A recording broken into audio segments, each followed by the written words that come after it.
I'm not a voice Can we just actor. have one Ask microphone? us about our hobbies too, not just voiceover. You really want to talk about your hobby? No, just something else besides. I want to talk about my car. Yeah, let's go. Things outside of what we do as well. Right. Get to know them a little bit better. Hi everyone, my name is Gaurav, also known as Dr. Anime. I am not a voice actor. I will just be talking. So let's actually start off. What do you guys do outside of work? Honestly, I think a lot of people are interested to see, do you have lives outside of just voicing stuff?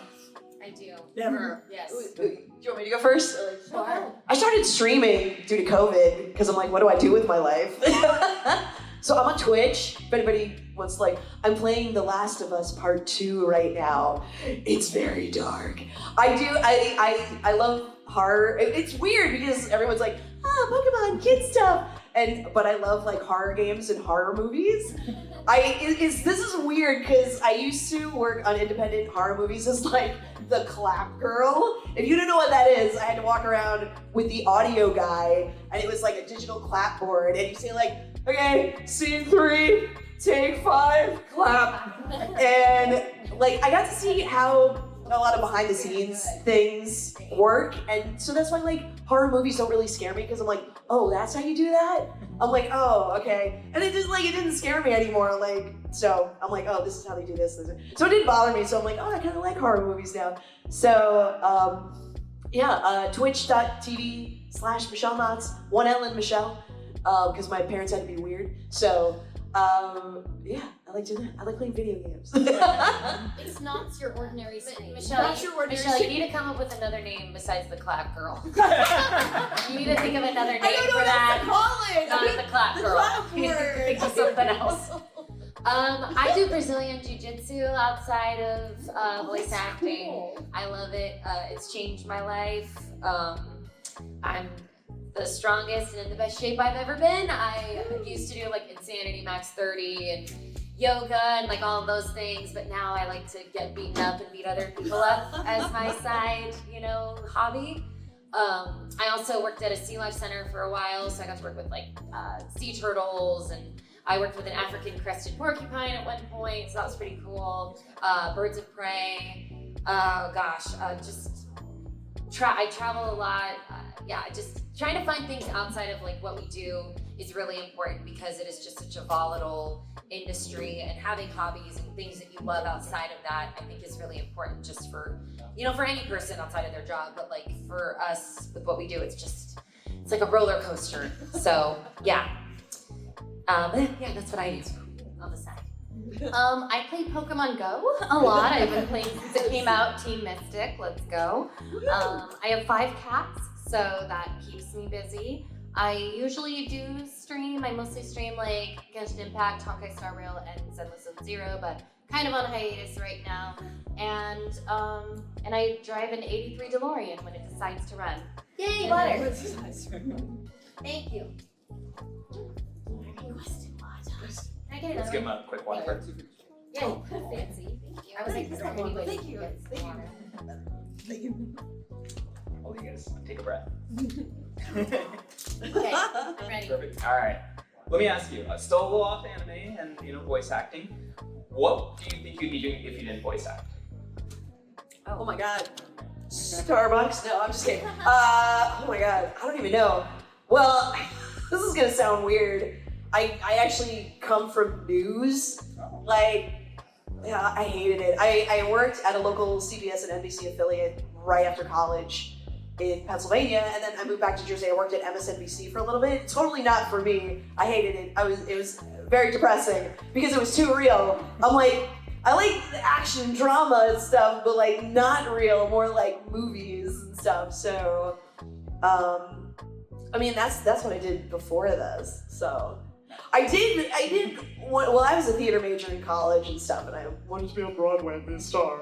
This is really, really difficult to get into. I loved like the old comedians like Steve Martin and Robin Williams and stuff, and I wanted to be a comedian. I wanted to be funny. But then I got into news, which was like weird. I'm like, how did I end up here? But I worked at a radio station for a little bit too. So, I don't know, I've just done like everything, and I ended up here somehow. So, I don't know what else I would be doing besides that, because like I never wanted to be a teacher because I'm terrible at explaining things. I never wanted to be like a doctor or a nurse because like I can tolerate the horror stuff. I can't tolerate the real life stuff like blood and vomit and stuff like that. I'm like, nope, can't do that.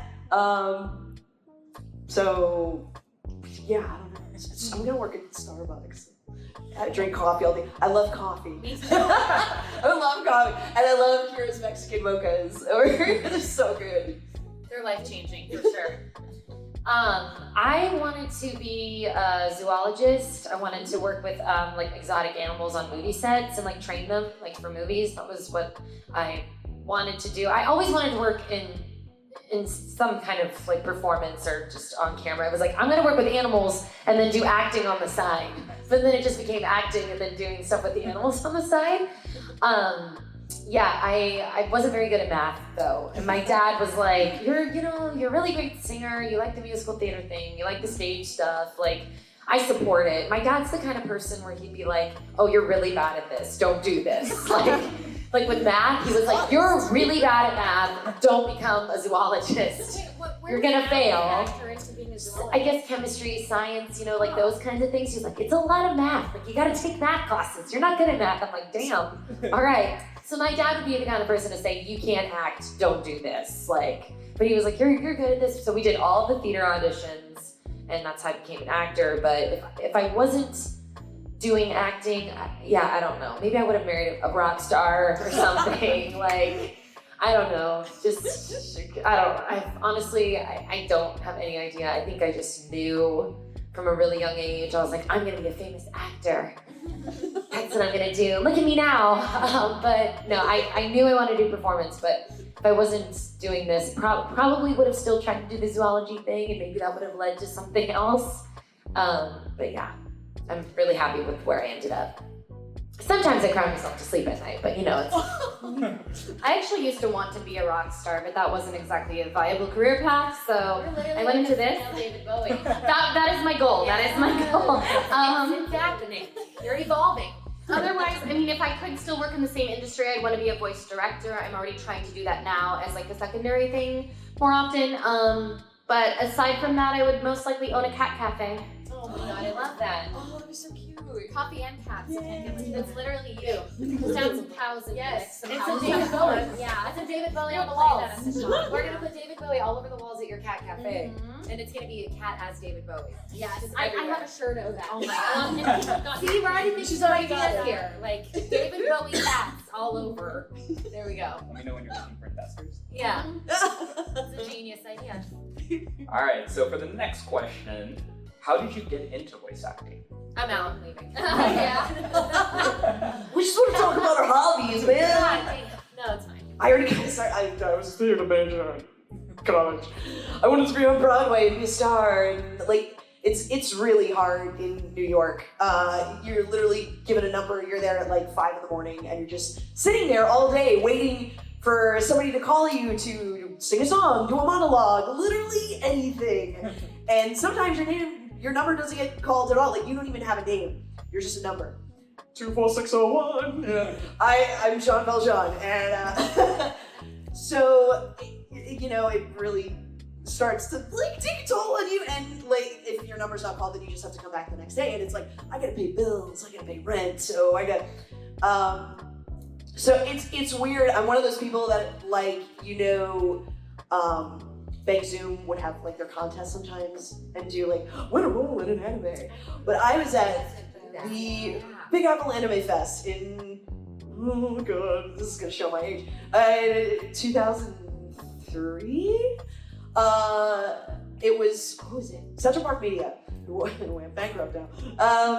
So Central Park Media was having, at the Big Apple Anime Fest, they were having Anime Idol. It was like, because everyone was like, American Idol, it was like the big American Idol time. So, and I entered, it was great, and I won, which was cool. So I was Hajime Yagi in the world of Naruwe, and that was my first role. It was like a short 12, 13 episode anime, super cute. And I would talk to like the director and the other actors, and I'm like, you know what, I kind of want to do this.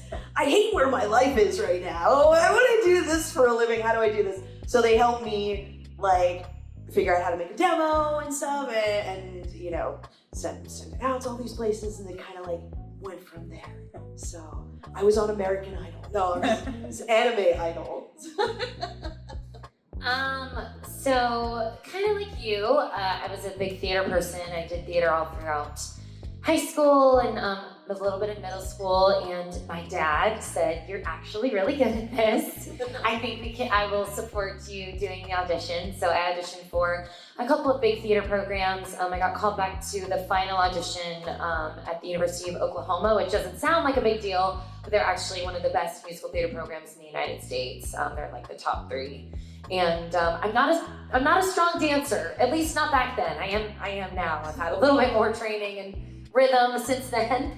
But I didn't get in, but I ended up getting into the University of Houston. And from there, I got my senior year, I got an audition for Sentai Filmworks through a friend of mine who had been doing voiceover for like 15, 20 years. He was actually like an adjunct faculty member at U of H for like a semester. And he was like, "Hey, you have a really great voice. You should come and audition for this anime dubbing studio." And I was like, man, I haven't watched anime in forever. Because, back then it wasn't like that accessible. It's just like you go to Best Buy and you spend $20 on 4 episodes or Toonami, and that's it. There's no Netflix or anything really back then for anime. So I went in, I auditioned, and I didn't hear anything for like 6 months, which is sometimes typical. And then I finally got a phone call, and the first anime I was in was called No Game, No Life. I don't know if you guys heard of that. And then I was in Love, Chinibyo, and Other Delusions, and then a few others, and then Akame got killed. And here I am. So that's how I got it. Theater. Yay.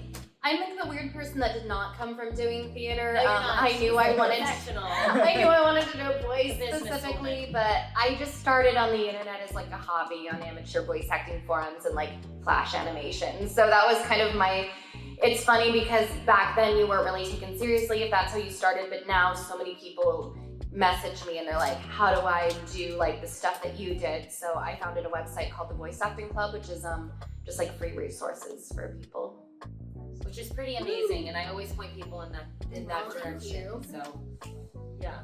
And when it comes to conventions, sorry, a little bit of buzz in there. When it comes to conventions, what is the most popular question that you get asked? That one. That one? That one. Lovely answer. But you know what though? Kira just said she started the voice acting club. I always point people in that direction. Or how do I become a voiceactor.com? Is that what it is? I want to be a voiceactor.com. So it's either go to the voice acting club. I said my very talented friend Kira Buckland started this amazing website called the Voice Acting Club. And then this other gentleman started I want to be a voiceactor.com. Did I say that right this time? Yes. Okay. And that's where I always point people to. But usually it is that question. So, but it's a good question. It's not what it was like whenever we started. Yeah. It's not as easy to get into, you I know. want to know, how do I become a voice actor? That's the second Yeah. most popular. Yeah. Nice. That too. Sorry, I stole the mic. What's the coolest thing that someone's had you autograph? Oh, they're coolest body parts. That's always Body fun. parts. Oh my god. When a girl, I think I was, A I can't car. remember, it's in KaiCon or something, and a girl put her foot up on the table. I don't like feet. Somebody put me on Wiki Feet. That was weird. I wrote to them and I'm like, I didn't consent to this. They were like, oh, I'm so sorry. And they took it down. See, I was sad people rated my feet as mid on there, and I'm just like, okay. Wow. They have no taste. And I was like, can you serial sign it? I was like, whoa. Yeah. That was mid foot. Yeah. Your foot is mid. The cool, I don't know. It's like a rite of passage in LA. Like, you've made it when you get your feet. Yeah. I've signed a skateboard before. That was pretty cool. I've never signed like a car or anything. I've signed a couple cars. That's cool. I've had some raps of like my characters like on Oh, cars. sorry. No, you're good. I actually have a funny. Can I segue? Sorry. Yeah. Sorry. So there's one. My friend runs this store and he does like car wraps and stuff. And one of my characters was gonna get wrapped like on this guy's Porsche. Literally paid like $5,000 for the wrap. They had everything ready to go. The car was about to be shipped. He wrecked his freaking Porsche right before. And he couldn't get his money back. They already had everything printed and ready and stuff. And they were like, well, we can still do the wrap for you, but you're gonna have to pay for a whole new thing since obviously it's, unless you get the same kind of Porsche. He was like, yeah, I'm just gonna have to wait on that. So the wrap is still sitting in the corner of the store waiting to be wrapped. I was like, do you want me to just sign it for him? You know, like maybe you can just send him the wrap, you know, but yeah. Anyway. I got to sign, I was always like, if somebody brings me something really rare, I'm always like, are you sure you want me to sign this? Because I feel bad that it's almost like, you know, defacing it or whatever. But someone had a magazine from the JoJo Gucci collab in Japan that Jolyne goes to Gucci, and I was like, this is really rare. Are you sure you want me to sign it? Like, do you want to wait till maybe you can meet the original Japanese voice actress? But they were like, no, you can sign it. And so that was really cool. What was it? Oh, it like the magazine. Oh, okay, it was a magazine. Okay, got I it. thought of something cool. I signed an old Pokemon cereal box. What? That was cool. When it was the cereal. I'm trying to think of something. I'm like, oh yeah, there was that cereal box. That was kind of cool. And then, talking about some of your anime, which role do you think you guys are most recognized for or most asked about? Jessie. Jessie Pokemon. I don't know. It's a mixed bag now for me. For a while it was Akame got Kill and Food Wars, and now it's Eminence and Shadow and One Piece. It just, and Oshinoko, it just kind of comes in waves. You know, that's like a weird thing about anime. It's just like Mitsuri for sure, like, especially because a lot of kids like it and stuff. So my parents will even ask, sometimes they'll see like kids wearing Demon Slayer stuff and be like, my daughter plays that character, and they think it's the coolest thing. because it is. It's adorable. Great. And I wanted to open up the floor to some questions. Did anyone want to ask our lovely panel? That's why you're here. Ask. Ask away. Anything? Yeah. Yes. So what did you guys play in? Like, did you do any acting plots, or what did you do? Acting what, babe? Did you do any like acting things, or what did you do in anime? Falls to you. Oh, like roles? Yeah. Did you do? Oh, I think even later. Yeah. I voiced Jessie in Pokemon. I'm Elisa Boskanovich in Street Fighter Cross Tekken. I'm in Smite as Sparrow Nike, and Mama Fight is in Naomi. I'm Bazzy in Car Rider Rush Plus. I'm Karina in One Piece Film Gold, and other stuff. At first I thought you were trolling me. I thought you were I think joking. it came in later. It came in later, okay. God. Ulti in One Piece, mine in Akame got Kill, Alice in Food Wars, Alpha in the Eminence and Shadow. Yeah, lots of stuff. Yeah, I did JoJo's Nier Automata Demon Slayer, Danganronpa, Zenless Zone Zero, Genshin Impact, all that kind of stuff. Yeah. Any other questions? Left, right? Huh? What's y'all's favorite video game franchise? Oh. Favorite video game? Okay. Man, I just streamed Final Fantasy VII Rebirth. I love Square Enix so much. I was in the background of Really? Rebirth. Yeah. I keep trying to listen to people. I'm like, there's Laura Post, and then there's Bryce Papenbrook, and they're like, I'm listening for people that I can like recognize in the game, which is so cool. When you're running around and they have like the text on the one side and they're speaking the dialogue, and I'm like, wait, I know that person. I know that person. It's really fun. What I love about Square Enix is they're not stuck in this like old age. They're more open to like the LGBT community, and I think they're more with the times than certain other companies that that are kind of stuck in this like older, societal norm, what societal norms should be and stuff. So that's really why I do love Square Enix a lot. Yeah. And Final Fantasy, like Remake, Rebirth, Crisis Core were freaking amazing.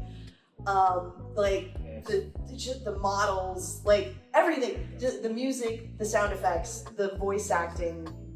I know some people on the cast, and they told me that for the voiceover, they really, really worked on it, very closely to get like every line sounding perfect. Everyone sounds fantastic. Like Barrett and Cloud, Tifa, Aerith.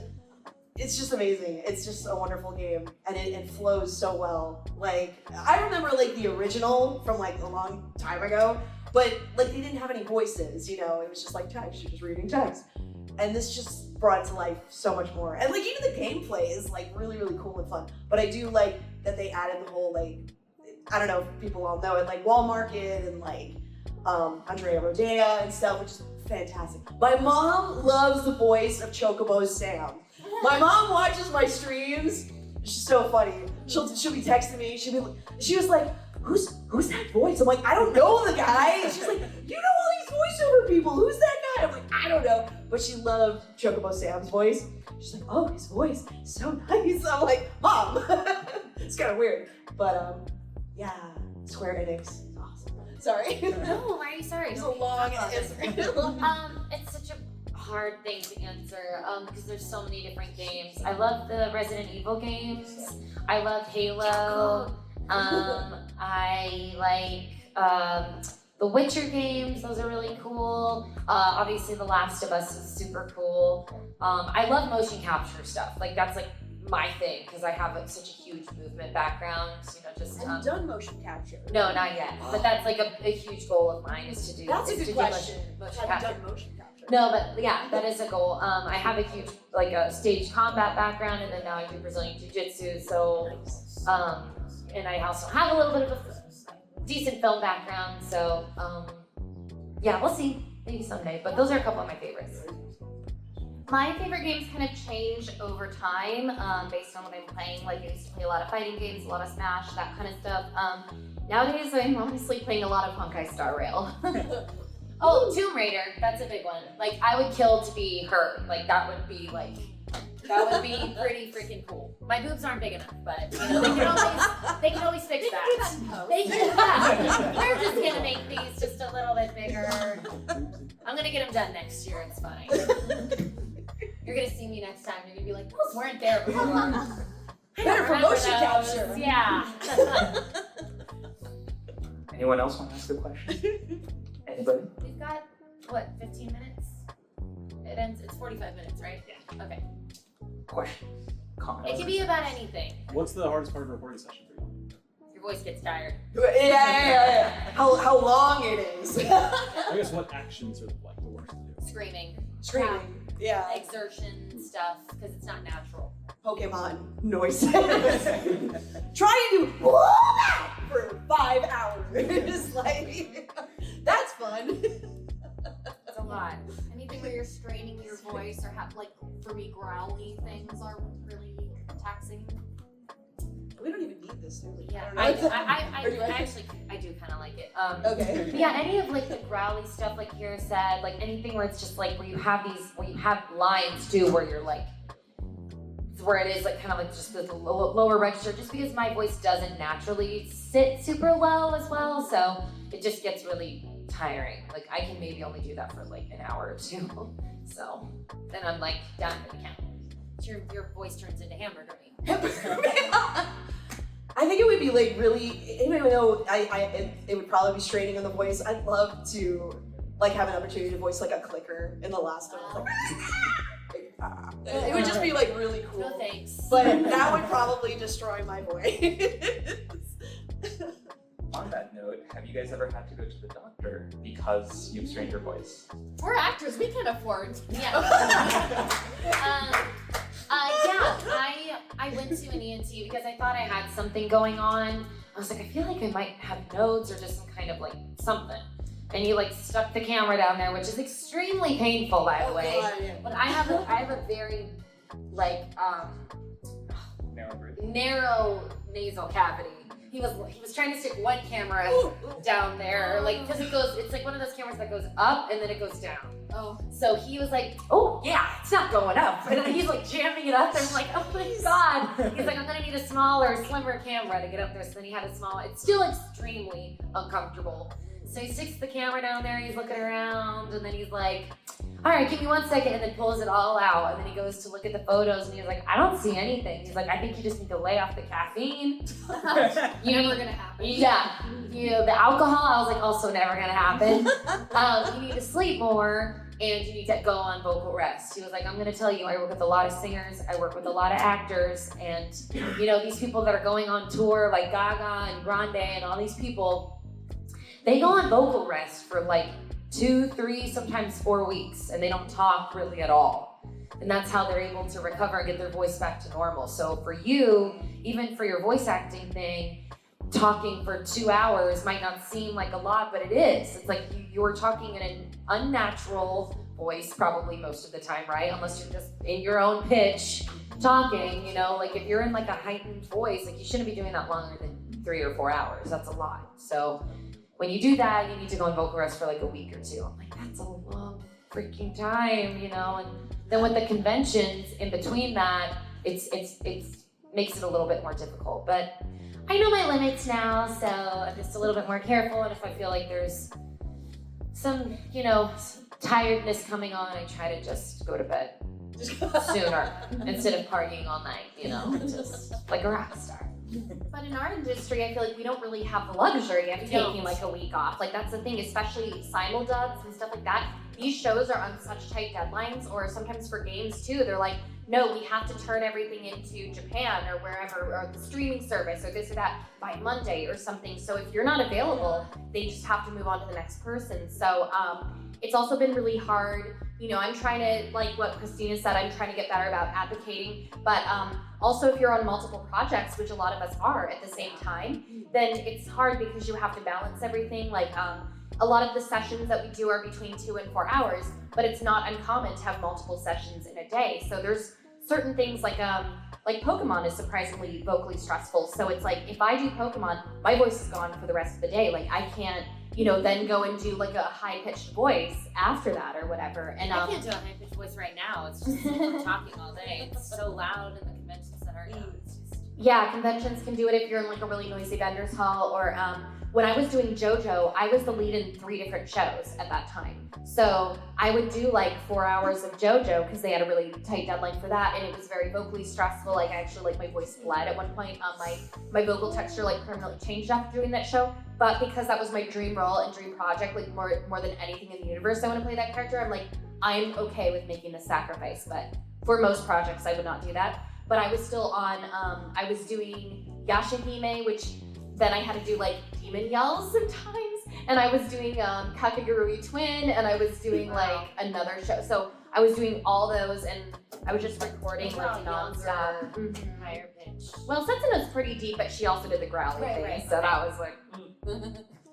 Now, when you say vocal texture, do you mean like just mature, like it just Like the gravelly thing. So Jolyne, because sorry.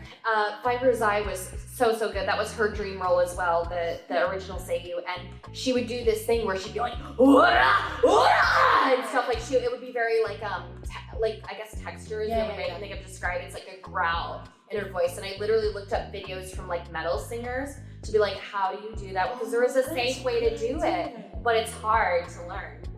Right, and they do the but like they do it in a way that it doesn't like damage like their throat. Yeah. Oh, that's a good idea. Have you ever thought about going into singing?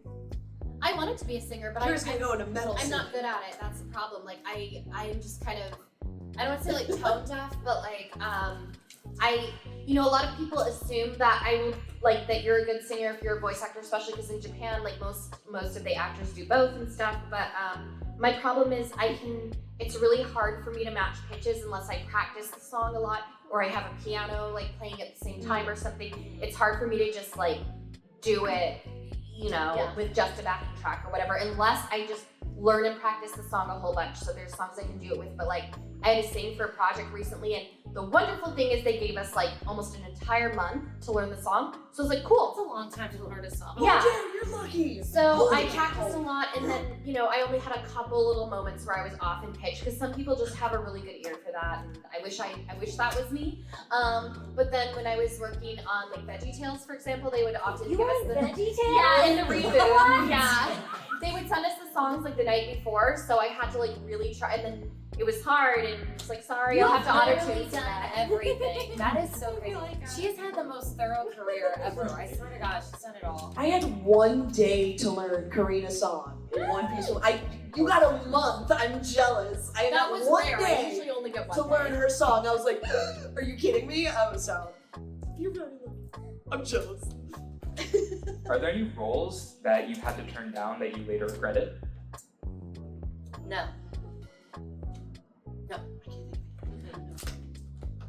I've taken on every role I've ever gotten. For the most Take part. whatever work you can. We have I've rent to auditioned pay. for a lot of stuff and haven't gotten it. Yeah. But I think the only times I ever had to turn something down was like if it like did not work with my schedule at all. Like they just needed hours or days that were already booked and we couldn't move stuff. And you know, sometimes that happens where they're just like, we can only record this specific day and time. Like, cool, I can't do that. I have a booking. I can't move. That's been there for a month or whatever. And so it is what it is. Or, you know, obviously I'm sure we all get emails sometimes from people being like, hey, can you do my like 53 episode YouTube series? No pay, sorry. And I'm like, no. But it's like just like, oh my God, no. the fact that you even read the message is like, or like even gave them a response is gracious. It's like, sorry, no, I can't. My schedule doesn't allow it. Did anyone else want to ask any questions of our We've got 7 minutes. So, go for it. What were some roles you didn't get that like you were really looking forward to or really wanted to get? Oh, what the hell was that? Shoot, I can't remember her name. She's in Overwatch. I can't remember, and I really wanted it, but I didn't get it, and I can't freaking remember her name. It's somebody I can't think of her name until I can think of it. I don't really want to say, just because. I don't want to like throw it's like Throwing disparage. Oh great, now I just threw me all at once because it was Overwatch. I mean, everyone I- really get Overwatch. Yeah, I don't really want to. Yeah. As much as I would love to tell you stories, it's just Yeah, I don't want to like accidentally disrespect it. I also know some of these people well, so you know it's hard to, you know. Erase that. But- What I said. But I will. One second. Sorry. But like, I will say I have been lucky enough to audition for some shows and roles that I did want, and maybe I didn't get that role, but then I got something else in the show. So I have been very blessed and fortunate enough to have situations like that happen, where I think the universe, you know, things happen for a reason. So Yeah. I mean, I got Jolyne, so I feel like I'm never allowed to complain about booking another or not booking another she role. got her dream role. That was But awesome. That's pretty freaking. Yeah, there have definitely been somewhere I'm like, oh, I wanted that so bad. I thought my audition was so good. And usually when there's something I want and I don't get, I see who the cast. I'm like, no, you know what? That's a better fit. Like that's fair. Like I will totally admit.